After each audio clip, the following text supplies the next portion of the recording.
Hi, I'm Gigi Douban, and on this episode of Alabama Inc., does a mom and pop even stand a chance anymore against the Apples and the Amazons of this world? We'll take a look at independent businesses versus the internet. And Terry Brewer sits down with Ron Bruno. At University of Alabama games, his guys are the ones making sure every tent is in place on that big grassy quad. And Nerd Alert correspondent Josh Sneed chats with Todd Campbell, who makes costumes and props from popular video games and movies. All that's coming up on Alabama Inc.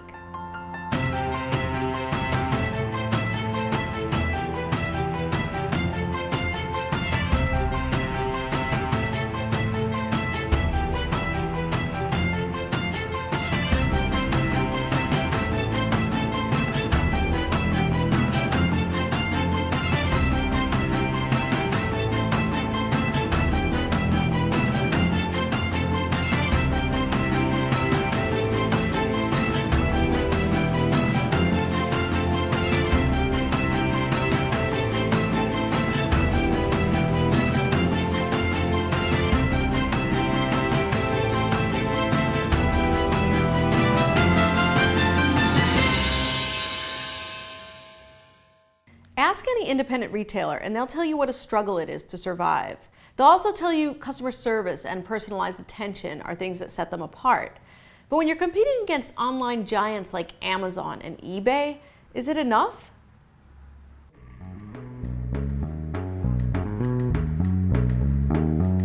To understand a little better what Jimmy Griffin does all day at Charlemagne Records, you have to go back, way back, to the days of Saturday Night Fever.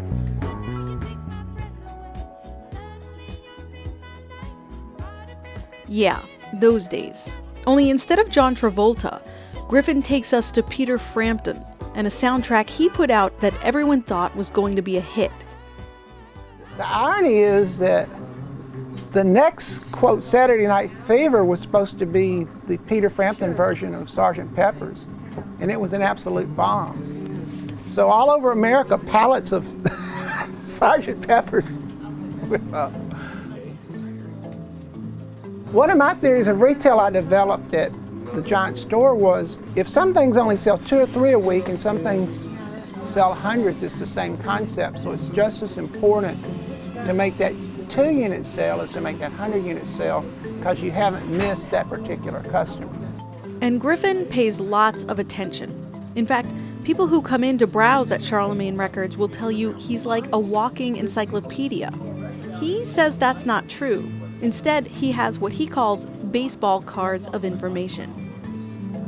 Well, what I mean by baseball card is units of knowledge that stick in your head. I call them baseball cards. You have a lot of those. Yeah.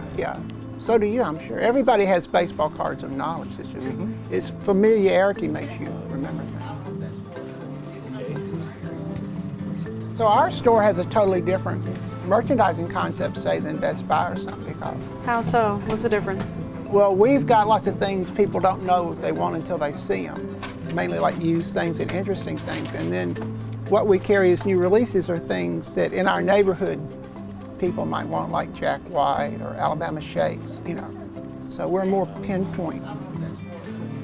And that, Griffin will tell you, is what's kept Charlemagne Records in business since 1977. The shop is on the top floor of a storefront above a Thai restaurant in Birmingham's 5 Points South neighborhood. A lot of times, Griffin says, people don't know what they want until they get there.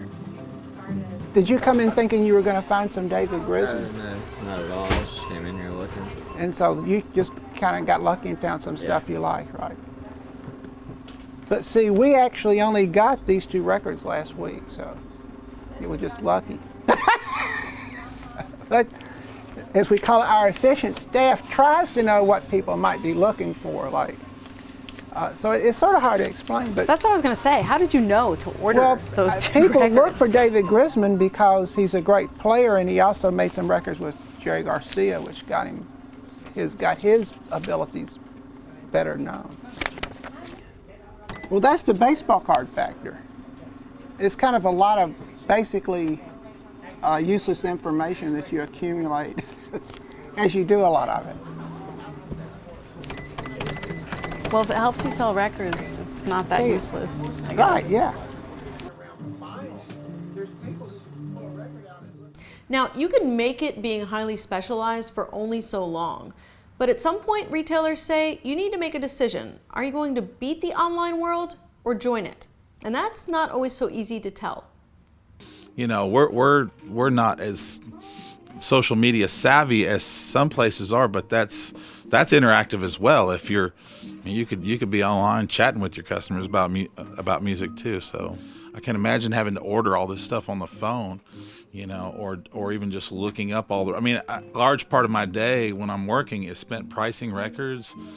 And it's just so much easier. There's sites where you can go to and say, like eBay, you can just say, well, what is this record going for on eBay right now? And that'll give you a general idea of what it's worth. So you can't, you know, the book can only give you so much information, but the computer will give you comments and, you know, customer ratings and all that. Just like on Amazon, when you know, okay, customer satisfaction or whatever, then same thing when you're pricing records. Do you think Charlemagne will ever get a Facebook fan page? I should hope so. I'm pushing for that right now, as a matter of fact. Yeah, absolutely. I mean, we've got to keep, you know, changing with the times and doing that kind of stuff. Because that's, I mean, you know, that's just the world we live in, you know. I mean, I resisted Facebook and all that other stuff as much as anybody, but, you know, now it's just a part of all of our lives. So you just can't ignore social media. You know? Yeah, we're more in the entertainment business. Customer service, yeah. Entertainment, customer service, what's the difference? Is There's it one and not- the yeah, same? and also just some people don't want to fool with the internet, so we do it for them. Some people don't have computers. Some people like Marion and I aren't really great on computers, right? Can you not just as easily get on the computer and find it yourself? First, you have to have a computer. Then you have to pay to go online, and then you have to have firewalls and spamware and all that. Well, my budget doesn't allow for all that. Like I said, I'm one of those people, I like going through things. You know, the internet will give me the information, but I can't actually hold it in my hand. Sure, it's great to hold stuff in your hands, but when you can find it cheaper online and have it delivered right to your door, experts say consumers are leaving independent shops behind, but at a cost. Consumers' decisions to shop online to find better bargains and to avoid paying sales taxes, and what they unwittingly do by doing that is undercut the very economic well-being of their local communities. If in a local business all you offer is merchandise that anyone can offer online, if all you have is a camera, all you have is a pair of shoes that anybody can buy online, then it's going to be very hard to create a sustainable competitive advantage. Robichaux says businesses like Charlemagne Records, which bank on nostalgia, can survive. But they'll need to offer folks those unique interactions people crave, both online through social media and face-to-face. I don't know. What do people want when they come through the door besides a record? What are Well, people? we're kind of like a barber shop and a restaurant that people come in to relax and just look at music because like music is entertainment and it brings back memories, or they want a certain song right now and they can't find it, or they find one they didn't know they were looking for and then there it is. So we're trying to appeal to all those different things. Coming up next on Alabama Inc. That success we had in the golf visit early on, early years, led us to prepare ourselves for this opportunity here at the university.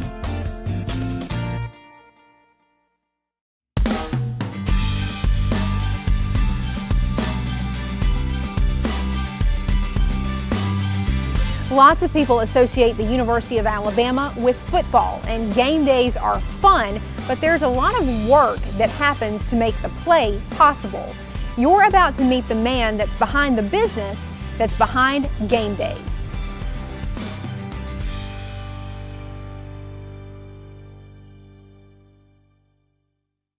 Mr. Bruno, start by telling me a little bit about your background as far as, growing up, up to your college years?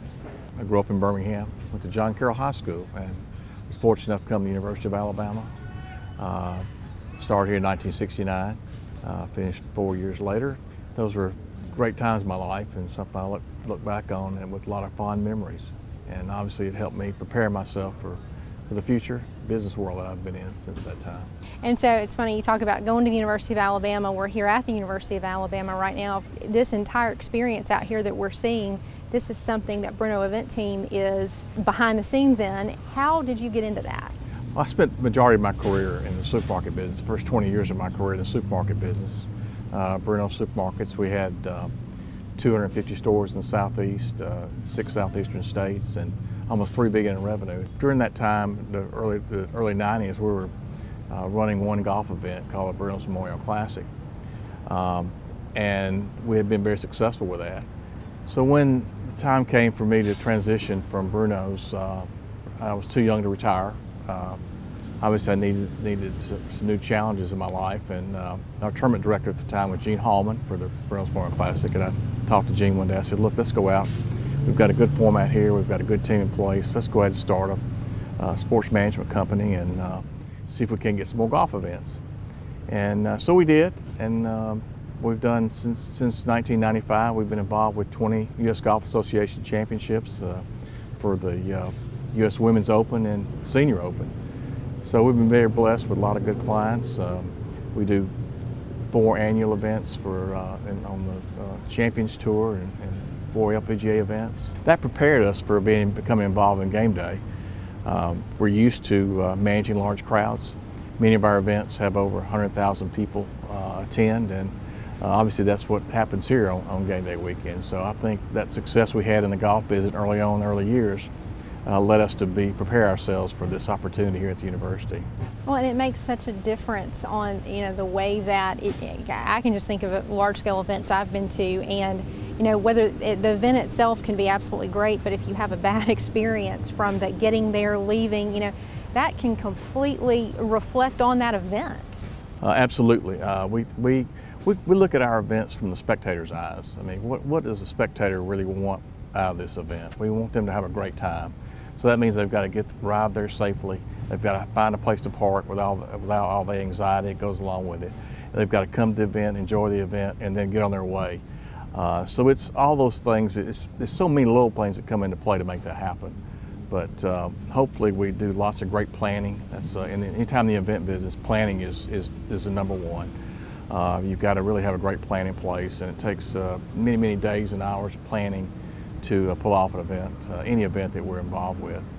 And it's really attention to detail. I think that's probably what's made us successful over the years, the fact that we pay great attention to the smallest little things. And that's what really go into making an individual experience pleasant. Something you said about when you got into the event management business and saw that opportunity, that's something that in talking with people in the business world, people who have been successful, the ability to change, even when change may be, it's a change you don't initiate, and that you're able to go with it, you're able to seek out new opportunities. That seems like, that's something not everybody can do, and it seems like a real factor and predictor of success. Talk about making that transition, seeing that opportunity, and how important you think that is for people who strive to be successful. Well, I think you've got to make anything that you want to do, you've got to really work at it to get one event successful. And obviously we had several events, Bruno's Memorial Classic, like I mentioned, it was a very successful event in the early years.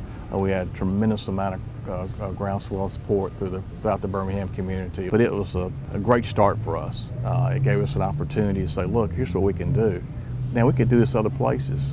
So now we have 13 offices around the country that are doing basically the same thing that we started with the first event. And every year we have best practices that we put in place for all of our events, and we continue to enhance those and focus on those. And for each event we learn something, regardless of where we are. We've been all over the country doing events, and we'll learn something on one market for 1 year, and we'll take it to the next market next year. So I think it's very important to continue to learn and continue to refine. We've never had our best event yet. We're always waiting for that next event, and it's going to be better than the one before. talk about growing those 13 offices, how you do that at a pace that, sometimes you see people grow and that can destroy their business if they're not prepared. You do have to manage growth, but it's important, I think, to avail yourself of opportunities when they become available, because they're not always there. So you have to be ready when the opportunities are there. And I think we've got a great management team in place, young people that are eager to grow and to learn. So hopefully as soon as we bring them along, that we'll have an opportunity of them to move into a position of more responsibility. And that's always been our plan. That's what we've been able to do for the last 15 years. A lot of people say, a lot of very successful people, that mistakes are important. You mentioned not being afraid to put yourself out there. That seems to be a theme with people, to just not to jump in. Right. Well, you have to, and it takes a little courage. I mean, a lot of courage sometimes, and also it takes some financial risk, and that's awful scary, especially in these day and times to a lot of people. But find something that you're passionate about. Find a passion and go after it and pursue it. It doesn't always work, but a lot of times it does. And if it does work out for you, then you obviously you got something you can build on for the future. And if it doesn't work out, you can go out and find something else and try and pursue another avenue. So, and you can't be afraid to try another avenue if the first one does, if you don't succeed with the first one. Anything I haven't touched on, anything about your experience that you think's interesting? A lot of times the most interesting stuff people have to talk about is stuff that I don't even know about. I guess one of the things that I'm most proud of is when we started the Brunos Memorial Classic in '92. We've raised over $12 million for charity. Wow. Since its inception, which is something I'm very, very proud of. And I believe in giving back to the community. And like I said, Alabama's my home. And the things that we can do here to help the community that we live in every day is second to none to me. That's got to be done first. Coming up next on Alabama Inc. And it's pretty simple, just drill, glue, paint. How about we just recreate the whole cantina thing?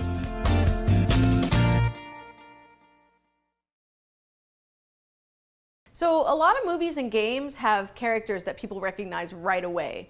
Think about Chewbacca and Morpheus from The Matrix. Well, Todd Campbell didn't just want to watch them on screen. He wanted to make them come to life, real life. What was your Halloween costume last year? Because if it wasn't a fully functioning Master Chief Halo suit, then Todd Campbell isn't impressed. His passion is making movie and video game memorabilia, and he gets paid for it. And yes, he has a girlfriend. Todd, how you doing? Hey, thanks for having us over. Thanks for coming. Come on in. All right, let's look at some cool stuff. My hobby is recreating stuff from films and video games and movies that I enjoy seeing on the screen. It goes anywhere from weapons and armor from games up to proton packs from Ghostbusters. So you see something in a movie or a video game and you think, I can build that. I want it, I think I can do it, let's go ahead and waste some time and money on it anyway and see if I can. All right, Todd, this looks amazing. I know this is like your specialty, right? Proton packs. Right, yes. Well, the proton packs is a good mix of custom-made pieces that were, made just for the movie and the set and the prop, and a lot of it is stuff that you can actually find at hardware stores and online. To actually get all the parts in was the longest part of the process. It took me probably about 6 or 7 months to find everything. If I was to do the work back to back, it probably took about 48 hours to actually drill all the holes, paint everything, put it all together. So how much money did it take to get all this together? Probably for this pack around 900, 1,000, somewhere around there.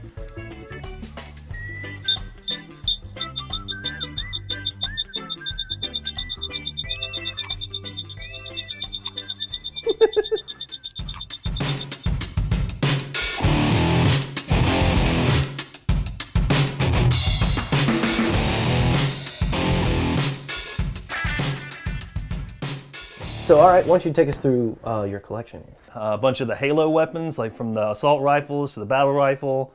Of course, Han Solo's blaster. You can't be an official nerd without some sort of Star Wars prop and costume. Star Trek phasers, Captain America helmet, the World War II style. Oh, yeah. Isn't there another Captain America movie coming up? Mm-hmm. You're welcome. So Todd, if you sold everything that's on this wall, even the Tron disc up there, how much total would you get? If I asked for what I paid for it, you're probably looking at about between $1,000 and $1,500 maybe. And if I sold it to the collectors that actually are interested in all this stuff, you're probably looking at $4,000 or $5,000. Wow, nice. It's real tempting when you have various pieces in your house that you could go and sell and take a cruise with, but. Yeah. So, because I know when whoever designed this house, I bet the last thing they thought when they built it, oh, this is a perfect place for a Halo gun display. Yeah.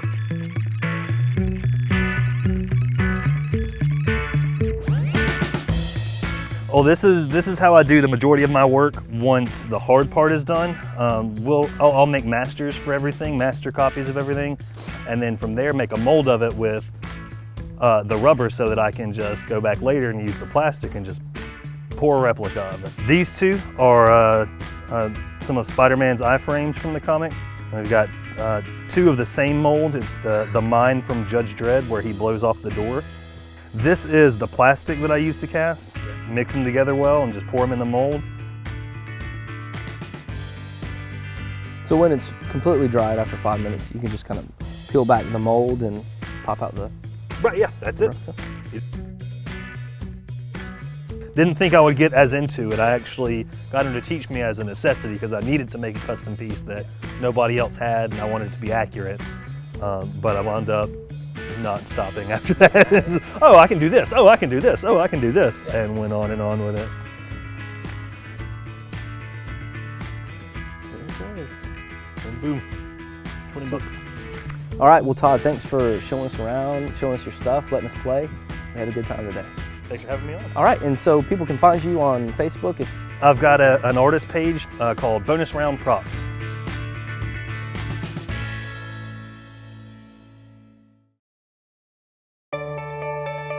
That's our show for this week. Be sure to follow us on Facebook and Twitter. Check out the stories we're working on and tell us what you think. I'm Gigi Duban, and we'll see you next time on Alabama Ink.